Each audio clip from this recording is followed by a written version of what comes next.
স্বাধীন হওয়ার পরেও আমরা পরাধীন। আমাদের রাজনীতি, আমাদের অর্থনীতি, আমাদের সংস্কৃতি, আমাদের পট পরিবর্তন, আমাদের সরকার গঠন, সরকার পতন সবকিছুর উপর বিদেশিদের হস্তক্ষেপ থাকে। ঠিক কিনা জোরে বলেন? ভয় পান নাকি? বিদেশি গোয়েন্দা বিভাগ বাংলাদেশে তৎপর থাকে সব সময়। ঠিক কিনা? আওয়াজ দিয়ে বলে। তারা আমাদের নির্বাচনকে প্রভাবিত করে, ভোটাধিকার হরণ করে বাংলাদেশের ইসলামকে তারা দমিয়ে রাখতে চায়, বাংলাদেশের আলেম ওলামাকে তারা নিয়ন্ত্রণ করতে চায়, বাংলাদেশের শিক্ষা থেকে, সংস্কৃতি থেকে ইসলামকে দূর করে দিতে চায়, বাংলাদেশের জাতীয় বিদ্যাপীঠগুলোতে নাস্তিকতার আগ্রাসনে গিলে ফেলতে চায়। ঠিক কিনা বলে? নতুন করে প্রত্যয় নিতে হবে বাংলাদেশের মানুষকে যে জুলুম নির্যাতন আর সহ্য করার সময় নাই। বাংলাদেশকে গড়ে তোলার জন্য ইসলামকে অবলম্বন করতে হবে, তাওহীদ জনতাকে আবার ডাকতে হবে। উলামায়ে কেরামের নেতৃত্বে এই জাগরণের জন্য কারা কারা প্রস্তুত আছেন হাত তুলে তাকবীর দিয়ে প্রমাণ করো। আসসালামু আলাইকুম ওয়া রাহমাতুল্লাহি ওয়া বারাকাতুহু।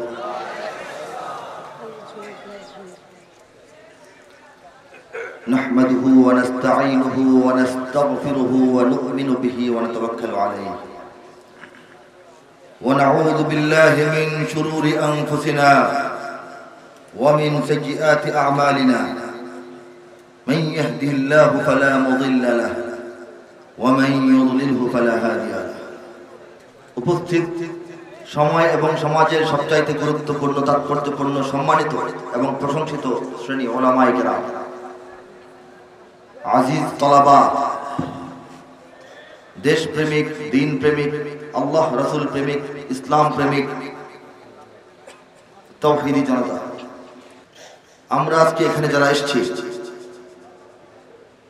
দূর দূরান্ত থেকে, বিভিন্ন এলাকা অঞ্চল থেকে এখানে এসে সমাবেত হয়েছি। দেশ এবং জাতির এই ক্রান্তি লগ্নে ইসলাম ও ইসলাম বিরোধীদের এই মুখোমুখি অবস্থায় হক এবং বাতিলের, জালিম এবং মজলুমের,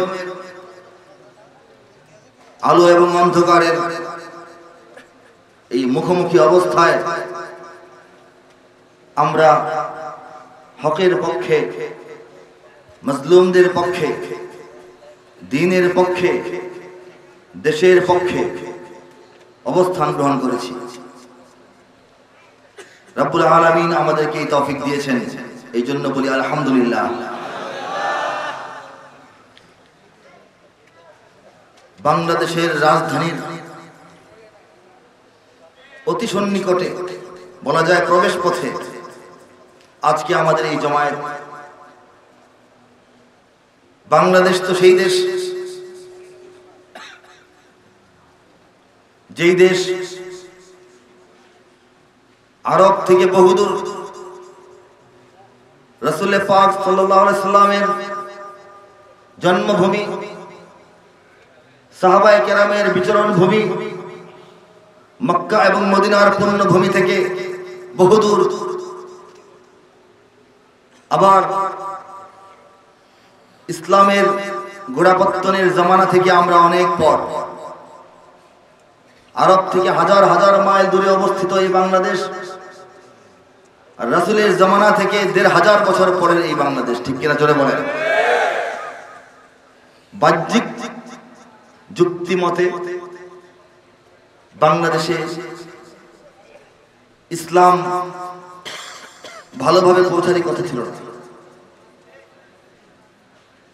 এর উপর এই বাংলাদেশের চতুর্দিকে কোনো মুসলিম দেশের সীমান্ত নাই। ঠিক কিনা বলেন?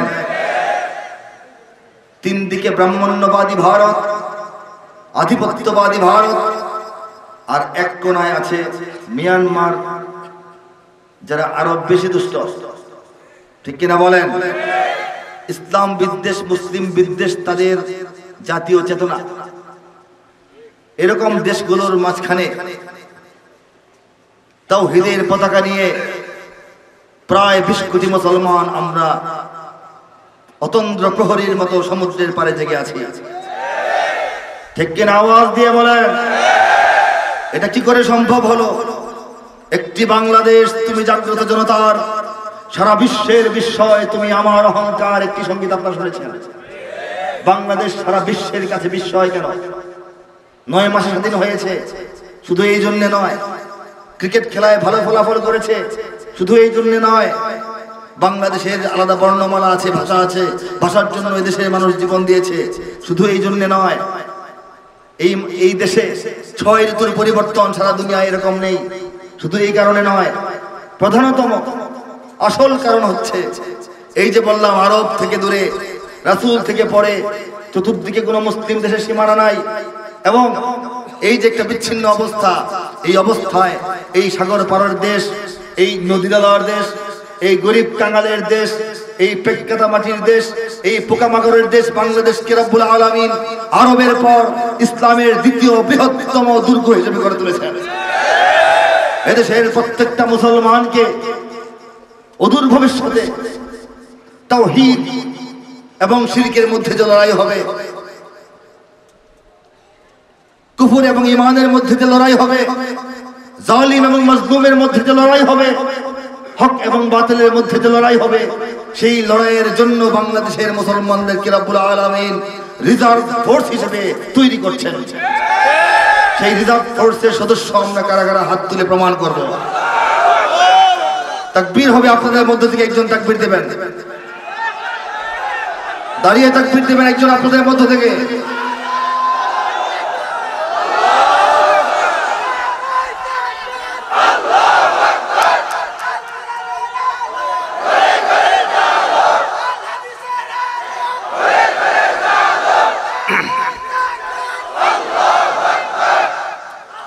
নারে তাকবীর, আল্লাহু আকবার। দুনিয়ার মুসলিম এক হও, এক হও। ইসলামের শত্রুরা হুঁশিয়ার, সাবধান। এগুলি হচ্ছে বাংলাদেশের জাতীয় স্লোগান। আমাদের জবান থেকে এই সব স্লোগান মুছে দেওয়ার জন্য 50 বছর যাবৎ নানা রূপে নানা কৌশলে চেষ্টা করা হচ্ছে। বাংলাদেশের জন্ম লগ্ন থেকে আজকে পর্যন্ত অসংখ্য বিদেশি এনজিও, বিধর্মী মিশনারি এবং সংস্থা ইসলাম ও মুসলমানিত্বের বিরুদ্ধে এই জমিনে কাজ করছে। অসংখ্য মিডিয়া, প্রায় 95% মিডিয়া এদেশের জমিনে তাদের সংবাদে, তাদের প্রতিবেদনে, তাদের নাটকে, তাদের চলচ্চিত্রে, তাদের আলোচনায়, তাদের টকশোতে, তাদের লেখায়, তাদের কথায়, তাদের ভাষায়, তাদের বিজ্ঞাপনে ইসলামকে ডুবিয়ে দেওয়ার, ইসলামকে নিশ্চিহ্ন করার, ইসলামকে পরাজিত শক্তিতে রূপান্তরিত করার চেষ্টা চালিয়ে যাচ্ছে। এদেশের সুবিধাপ্রাপ্ত, পুরস্কারপ্রাপ্ত, সম্মানপ্রাপ্ত, মর্যাদাপ্রাপ্ত সমস্ত কবি, শিল্পী, লেখক, সাহিত্যিক, বুদ্ধিজীবী, অধ্যাপকেরা তাদের ছড়ায়, কবিতায়, গল্পে, উপন্যাসে, লেখায়, কথায়, ভাষায়, বক্তব্যে, ক্লাস গ্রহণে এবং তাদের বইয়ে এবং বইমেলায় ইসলামের বিরুদ্ধাচরণ করে চলেছে। কিন্তু ইউরিদুনা লিইউতফিউ নূরাল্লাহি বিআফওয়াহিহিম আল্লাহু মুতিম্মু নূরিহি ওয়ালাউ কারিহাল কাফিরুন। কুরআনুল কারীমে সুস্পষ্ট ভাষায় এই সত্য কথাটি আল্লাহ পাক বলেছেন। তারা চায় আল্লাহর বাতিকে ফু দিয়ে নিভাই দিতে, কিন্তু আল্লাহ চান তার বাতিকে পূর্ণাঙ্গ রূপে প্রজ্বলিত করতে। আর সেই প্রজ্বলিত করার কাজে বাংলাদেশে আমাদেরকে রব্বুল আলামিন নিয়োজিত করেছেন। চিৎকার করে বলেন ঠিক কিনা? ওরা চায় কিন্তু সফল হবে না। ওয়ামাকারু ওয়ামাকার আল্লাহ, তারা তাদের মতো চেষ্টা করেছে, আল্লাহ তার নিজের পরিকল্পনা মতো, তাকবিনী ফায়সালা মতো তার কৌশল চালিয়ে গেছে। কি কৌশল? বাংলাদেশে এত এত মাহফিল হয়েছে যে বাংলাদেশের জমিন থেকে যাত্রা, হাউজিং, নাচ, গান উঠে গেছে। বাংলাদেশে এত এত ইসলামী সাংস্কৃতিক কার্যক্রম চলেছে গত 20 বছর ধরে যে মানুষের মোবাইলে, মানুষের গাড়িতে, মানুষের বাড়িতে সব জায়গায় ইসলামী সংস্কৃতির এখন বিকাশ হয়ে গেছে। এবং বাংলাদেশে আরো নীরব বিপ্লব ঘটেছে একটি, এত বেশি মহিলা মাদ্রাসার একটি বিপ্লব ঘটে গেছে যে বাংলাদেশের লক্ষ লক্ষ অগণিত মা বোনেরা এখন হাফেজ এবং আলেম হয়ে গেছে। ঠিক কিনা জোরে বলেন? তারা তাদের মতো চেষ্টা করেছে, রব্বুল আলামিন তার মতো নিজের পরিকল্পনা এবং কৌশল এগিয়ে নিয়ে গেছেন।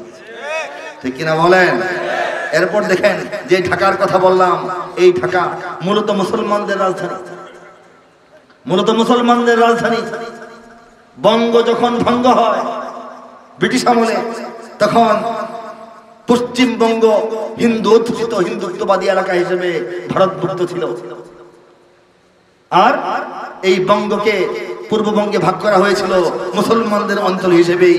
আর এই কারণেই যখন দুইটা রাষ্ট্র কায়েম হয়, ভারত পাকিস্তান, বাংলাদেশ পাকিস্তান ভুক্ত হয়েছিল। সেই পাকিস্তান যখন আমাদের উপর রাজনৈতিক শোষণ, অর্থনৈতিক শোষণ, সাংস্কৃতিক আগ্রাসন চালালো, সেই জালেমদের বিরুদ্ধে বাংলাদেশের মুসলিম মুসলমানরা আরেকটি যুদ্ধ করে আবারও স্বাধীনতা ছিনিয়ে আনলো। ঠিক কিনা জোরে বলে? অনেকে ভেবেছিল বাংলাদেশ স্বাধীন হওয়ার পর বাংলাদেশ একটি ধর্মনিরপেক্ষ রাষ্ট্র হয়ে যাবে, বাংলাদেশ একটি বিধর্মী রাষ্ট্র হয়ে যাবে, কিন্তু হয়ে যায় নাই। বাংলাদেশ বর্তমানে বিশ্বের বুকে সবচাইতে মজবুত ঈমানওয়ালা, সবচাইতে উন্নত, সবচাইতে অগ্রগামী, সবচাইতে জজবাওয়ালা, সবচাইতে আদবওয়ালা, সবচাইতে ঈমানওয়ালা মুসলিম রাষ্ট্র হিসেবে অধিষ্ঠিত আছে। ঠিক কিনা জোরে বলেন? এই ঢাকার হাইকোর্ট, এই ঢাকার জজ কোর্ট, এই ঢাকার সুপ্রিম কোর্ট, এই ঢাকার বঙ্গভবন, এই ঢাকা বিশ্ববিদ্যালয়ের উপরে দেখবেন মুসলমানদের ডিজাইনে, মসজিদের ডিজাইনে গম্বুজ করা আছে। দেখেছেন কিনা আপনারা? না দেখলে সার্চ দিয়ে দেখবেন। আমাদের বঙ্গভবনের উপরে মসজিদের ডিজাইন, হাইকোর্টের উপরে মসজিদের ডিজাইন। হ্যাঁ, সুপ্রিম কোর্ট দেখলে মনে হয় জাতীয় মসজিদ। কেন হলো? এখন যদি একটা ভবন করা হয় সুপ্রিম কোর্টের, এরকম করা হবে? বরং এরকম কেন আছে এটা তো সহ্য হয় না, যে কারণে মূর্তি বসানো হয় সামনে আরেকটা। ছবি তুললে যাতে মসজিদের মতো না দেখা যায়, সামনে একটা মূর্তিও দেখা যায়। এই পরিকল্পনা করেছিল কিনা বলেন? ঢাকার প্রবেশ পথে লালনের মূর্তি বসানোর চক্রান্ত হয়েছিল। ঠিক কিনা বলে? বিমানবন্দর দিয়ে মানুষ ঢুকবে, সারা দুনিয়ার মানুষ ঢুকিয়ে দেখবে লালন শাহের মূর্তি। সেই ষড়যন্ত্র ব্যর্থ করা হয়েছে। কাজেই অতন্দ্র প্রহরী হয়ে থাকতে হবে, আত্মপরিচয় জানতে হবে। বাংলাদেশ মুসলমানদের দেশ, ঢাকা মুসলমানদের রাজধানী আরো 500-600 বছর আগে থেকে। কাজেই এই যে ফ্লেভার, এই যে রূপ, এই যে গন্ধ, এই যে ডিজাইন, এটাকে পরিবর্তন করার চক্রান্ত যারাই করুক, তারা এই বাংলার জমিনে ব্যর্থ হবে। ব্যর্থ হওয়া ছাড়া তাদের কবলে আর কিছু নাই। এদেশে আল্লাহু আকবারের সুরে সূর্য ওঠে, এদেশে আল্লাহু আকবারের সুরে সূর্য ডোবে, এদেশে আল্লাহু আকবারের সুরে সূর্য ওঠে, এদেশে আল্লাহু আকবারের সুরে সূর্য ডোবে। এদেশের মোল্লা মাঝি কিষান মজুর সবার ঠোঁটে শোনো রে লা ইলাহা ইল্লাল্লাহর জিকির ওঠে। এদেশের মোল্লা মাঝি কিষান মজুর সবার ঠোঁটে শোনো রে লা ইলাহা ইল্লাল্লাহর জিকির ওঠে। ইমানের তপ্ত আগুন জ্বলছে সবার বুকে বুকে, ইমানের তপ্ত আগুন জ্বলছে সবার বুকে বুকে। সে আগুন দেশ হতে দেশ দেশান্তরেও জ্বলতে হবে। এদেশে আল্লাহু আকবারের সুরে সূর্য ওঠে, এদেশে আল্লাহু আকবারের সুরে সূর্য ডোবে। এদেশে আল্লাহু আকবারের সুরে সূর্য ওঠে, এদেশে আল্লাহু আকবারের সুরে সূর্য ডোবে। কথা ঠিক কিনা জোরে বলেন? ইমানের তপ্ত আগুন জ্বলছে সবার বুকে বুকে। কার কার অন্তরে সেই আগুন লুকায়িত আছে? হাত তুলে দেখা। সে আগুন দেশ হতে দেশ দেশান্তরেও জ্বলতে হবে। এই যে দ্বিতীয় কথাটা, এই কথাটা সারা দুনিয়ার ইসলাম বিরোধী শক্তি, সারা দুনিয়ায় বাংলাদেশ বিরোধী শক্তির মাথায় একটা বাজ পড়ে। যে দেশের মানুষেরা তারা বলতেছে ইমানের তপ্ত আগুন নাকি তাদের অন্তরে জ্বলে, এতে তারা সন্তুষ্ট নয়। সেই আগুন দেশ হতে দেশ দেশান্তরে তারা জ্বালিয়ে দেওয়ার প্রত্যয় ঘোষণা করেছে। এই যে আমাদের প্রত্যয়, এই যে আমাদের সাহস, এই যে আমাদের আকাঙ্ক্ষা, এই যে আমাদের স্বপ্ন, এই শব্দটাকে, এই স্লোগানটাকে, এই বক্তব্যটাকে, এই মেসেজটাকে ভয় পেয়ে দিল্লি কম্পমান, ওয়াশিংটন কম্পমান, মস্কো কম্পমান, সারা দুনিয়া কম্পমান। কাজেই বাংলাদেশের মানুষ নিজেদেরকে ছোট ভাবলে হবে না। আল্লাহ পাক আমাদেরকে বড় করেছেন, ইসলাম রক্ষার দায়িত্ব দিয়েছেন, ইসলাম প্রতিষ্ঠার দায়িত্ব দিয়েছেন। শুধুমাত্র ইসলাম প্রতিষ্ঠার জন্য এই বাংলাদেশের জমিনকে আল্লাহ পাক নির্ণয় করেছেন, নির্ণীত করেছেন। এর প্রমাণ হলো বাংলাদেশের এই অজস্র কোটি কোটি মুসলমানদের এই সাজানো বাগান, যেটা হওয়ার কথা ছিল না। আরব থেকে দূরে, রাসূল থেকে পরে, তিন দিকে কোনো মুসলিম দেশ নাই, এখানে কেন মুসলমানদের এই জোয়ার? ঠিক কিনা? এদেশের পথে ঘাটে, এদেশের বাজার হাটে,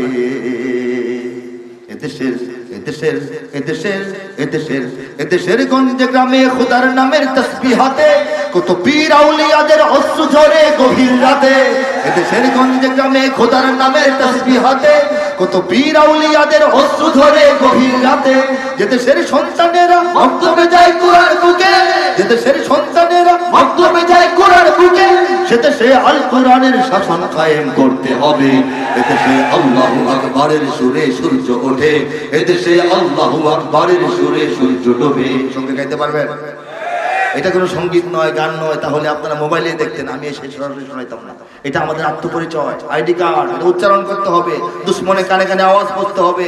দুশ্মন তো এতদিন ধরেই চাচ্ছে আমাদের জবান যেন বন্ধ থাকে, তারা চাচ্ছে আমাদের হাত যেন পকেটে ঢুকানো থাকে। এখন যদি জবান থেকে আওয়াজ আমরা বের না করি, যখন জবান বন্ধ করে দেওয়া হবে, তখন চাইলেও বাংলাদেশের মুসলমানরা আরাকানের মুসলমানদের মতো আর কোনো আওয়াজ বের করতে পারবে না। এখন যদি বজ্র মুষ্টি আকাশের দিকে না উঠাই, যখন পরাধীনতার শিকল আমাদের হাত আবার বেঁধে ফেলবে, চাইলেও আমরা হাত আকাশের দিকে উঠাতে পারবো না। কাজে হাতটা তুলে গর্জন করে বিপ্লবের ভঙ্গিমায় আমরা সবাই গিয়ে উঠবো একসঙ্গে হাত তোলে। এদেশে আল্লাহু আকবারের সুরে সূর্য ওঠে, এদেশে এদেশে আল্লাহু আকবারের সুরে সূর্য ওঠে, এদেশে আল্লাহু আকবারের সুরে সূর্য ডোবে। এদেশের জলে স্থলে,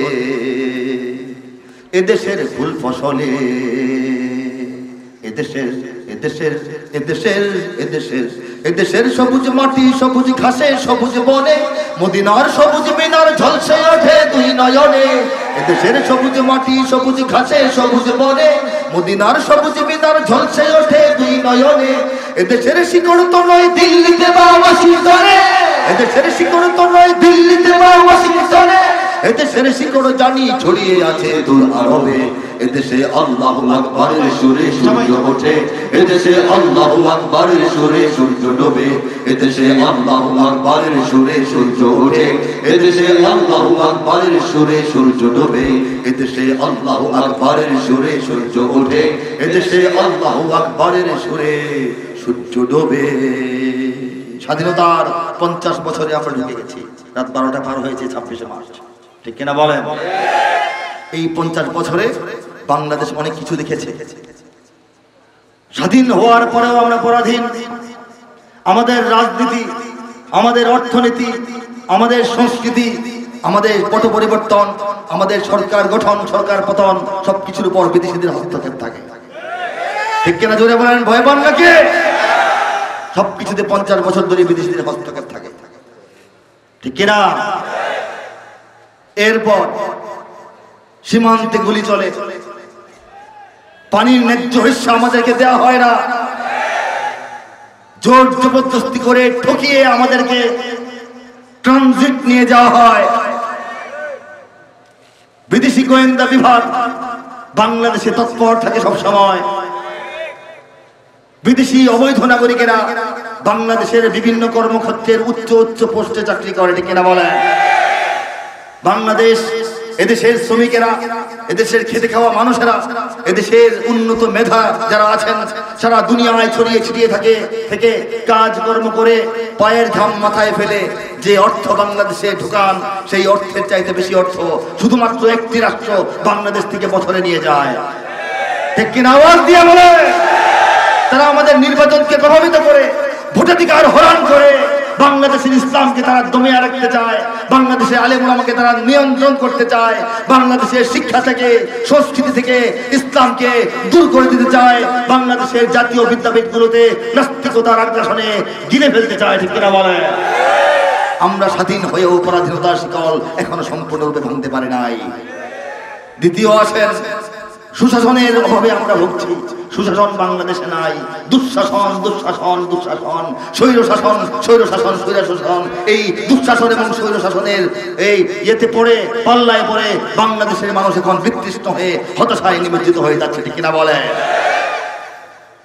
উন্নয়ন, টেকসই উন্নয়ন নাই, স্বচ্ছ উন্নয়ন নাই, জবাবদিহিতামূলক উন্নয়ন নাই। 1000 কোটি টাকা এনে 100 কোটি টাকার কাজ করা হয়, বাকি 99 কোটি টাকা মেরে দেওয়া হয়। এই অবস্থায় আমাদের উন্নয়ন চলছে। বাংলাদেশের সমসাময়িক স্বাধীন যে রাষ্ট্রগুলি পৃথিবীতে তারা আরো অনেক আগেই বাংলাদেশের থেকে অনেক বেশি অগ্রসর হয়ে গেছে, অর্থনৈতিক ভিত্তি প্রতিষ্ঠা করে ফেলেছে। সারা দুনিয়ায় তারা একটি গ্রহণযোগ্য পাওয়ার হিসেবে নিজেদেরকে প্রতিপন্ন করতে পেরেছে। বাংলাদেশ এখনো পারে নাই। ঠিক কিনা জোরে বলেন? ন্যায় বিচার থেকে আমরা বঞ্চিত, ন্যায় বিচার আমরা পাই না। বিচারের বিলম্বিতা, বিচারের দীর্ঘসূত্রিতা এবং এই দলীয় দৃষ্টিকোণ থেকে, আত্মীয়তার দৃষ্টিকোণ থেকে বিচার ব্যবস্থা, প্রতিপক্ষকে ঘায়েল করার জন্য বিচারিক ব্যবস্থা বাংলাদেশেরকে তছনছ করে দিচ্ছে। বাংলাদেশের মানুষ বিচার থেকে বঞ্চিত হচ্ছে। ঠিক কিনা বলেন? গণ অধিকার আমরা পাই না। জনগণের যে অধিকার, নাগরিক অধিকার, সাংবিধানিক অধিকার, সামাজিক অধিকার, রাজনৈতিক অধিকার, অর্থনৈতিক অধিকার, সাংস্কৃতিক অধিকার, ধর্মীয় অধিকার থেকে আমরা বঞ্চিত হয়ে চলেছি 50 বছর ধরে। ঠিক কিনা বলেন? এই যে লাঞ্ছনা, এই যে বঞ্চনা, এইগুলি পার হয়ে 50তম স্বাধীনতা দিবসে আমরা প্রবেশ করেছি। নতুন করে প্রত্যয় নিতে হবে বাংলাদেশের মানুষকে যে জুলুম নির্যাতন আর সহ্য করার সময় নাই। বাংলাদেশটি গড়ে তোলার জন্য ইসলামকে অবলম্বন করতে হবে, তাওহীদ জনতাকে আবার ডাকতে হবে। উলামায়ে কেরামের নেতৃত্বে এই জাগরণের জন্য কারা কারা প্রস্তুত আছেন? হাত তুলে তাকবীর দিয়ে প্রমাণ করো। নারায়ে তাকবীর, নারায়ে তাকবীর। দুনিয়ার মুসলিম, দুনিয়ার মুসলিম, ইসলামের শত্রুরা হুঁশিয়ার সাবধান। নারায়ে তাকবীর। বাংলাদেশের সব মানুষের নাম বদলাতে পারে, বইয়ের পাতায় স্বাধীনতা সংগ্রাম বদলাতে পারে, বঙ্গোপসাগরের সব পানি যেতে পারে শুকিয়েও, গোটা রাজধানী গিলে নিতে পারে বুড়িগঙ্গার ঢেউ, সুন্দরবন কেটে হতে পারে ইটের ভাটার লাকড়ি, শিল্পপতিরা দেউলিয়া হয়ে খুঁজতে পারেন চাকরি, চোর গুন্ডারা পেয়ে যেতে পারে মন্ত্রীর মর্যাদা, আইনের ফাঁকে কালো টাকা সব হয়ে যেতে পারে সাদা। অনেকেই বলে এই দেশ নাকি হুজুগে জাতির দেশ, দফায় দফায় বদলায় এর রংঢং পরিবেশ। তাই বলে ইসলাম তো এদেশে হুজুগে হবে না শেষ, হুজুগে হবে না শেষ। ইসলাম এ মাটির পরতে পরতে জনপদে ঘরে ঘরে, ইসলাম এ জাতির 90% মানুষের অন্তরে। ইসলাম এ মাটির পরতে পরতে জনপদে ঘরে ঘরে, ইসলাম এ জাতির 90% মানুষের অন্তরে। ইসলাম নিয়ে কেউ ছিনিমিনি খেলে এমন শক্তি নেই, ইসলাম নিয়ে কেউ ছিনিমিনি খেলে এমন শক্তি নেই। আর কিছু থাক না থাক এদেশে ইসলাম থাকবে, সবকিছু বদলে যাক এদেশে ইসলাম থাকবে। ঠিক কিনা বলেন? আওয়ামী লীগের নেতা কর্মীরা বিএনপি হতে পারে, অবাক হব না বিএনপি যদি নৌকায় সিল মারে। রাজপথ থেকে মুছে যেতে পারে গণতন্ত্রের দাবি, শোষকের হাতে চলে যেতে পারে ক্ষমতার তালা চাবি, স্বার্থের হাত নাড়তেও পারে আইনের কলকাঠি। আবার রক্তে লাল হতে পারে আমার দেশের মাটি, ক্লাইভের সাথে হতে পারে ফের মির্জাফরের সন্ধি, বিদ্রোহী কবি হতে পারে ফের লৌহ কপাটে বন্দি। এই বীরদের মাটি, বীরদের ঘাঁটি, শহীদের বাংলায় জনতার ভোটে কিবা ভোট লুটে যেই যাক ক্ষমতায়, নস্তে নাবুদ হয়ে যাবে যদি ইসলাম ভুলে যায়, ইসলাম ভুলে যায়। ইসলাম এ মাটির পরতে পরতে জনপদে ঘরে ঘরে, ইসলাম এ জাতির 90% মানুষের অন্তরে। ইসলাম এ জাতির পরতে পরতে জনপদে ঘরে ঘরে, ইসলাম এ জাতির 90% মানুষের অন্তরে। ইসলাম নিয়ে কেউ ছিনিমিনি খেলে এমন শক্তি নেই, ইসলাম নিয়ে কেউ ছিনিমিনি খেলে এমন শক্তি নেই। আর কিছু থাক না থাক এদেশে ইসলাম থাকবে, সবকিছু বদলে যাক এদেশে ইসলাম থাকবে। ঠিক কিনা? ঠিক কিনা জোরে বলে? ইসলাম থাকবে, কারণ এই বাংলাদেশে এত আলেম দুনিয়ার কোথাও নাই, এই বাংলাদেশে এত হাফেজ দুনিয়ার কোথাও নাই, এত মসজিদ দুনিয়ার কোথাও নাই, এত আজান দুনিয়ার কোথাও নাই, এত মিনার দুনিয়ার কোথাও নাই। এই বাংলাদেশের মতো তরতাজা ইমানের বাগান দুনিয়ার কোথাও আপাতত দেখা যায় না। কাজে বাংলাদেশের মানুষের দায়িত্ব আছে। এই দেশ তো সেই দেশ দুশ্মনদের জেনে রাখা উচিত। এই দেশ তো সেই দেশ যেখানে সমস্ত রকমের যানবাহন বন্ধ বন্ধ করে দেওয়ার পর, সমস্ত বাহিনী রাস্তায় নামানোর পর, সবকিছু নিষেধাজ্ঞার আওতায় নিয়ে আসার পরও ইমানের ডাকে সাড়া দেওয়ার জন্য বাংলাদেশের লক্ষ লক্ষ মুসলমান রাতের অন্ধকারের বিভীষিকা ভেদ করে শাপলা চত্বরে গিয়ে হাজির হয়। ঠিক কিনা ধরে বলে? কাজেই যেসব আন্দোলন বাংলাদেশের জমিনে চলছিল, কোনো আন্দোলন নিভে যাবে না, থেমে যাবে না, মরে যাবে না। ঠিক কিনা ধরে বলেন? কারণ হলো রব্বুল আলামিন বাংলাদেশের তাকদীর ঠিক করে ফেলেছেন। এখানে ইসলাম প্রতিষ্ঠিত হবে, অনেক ষড়যন্ত্র হবে, কিন্তু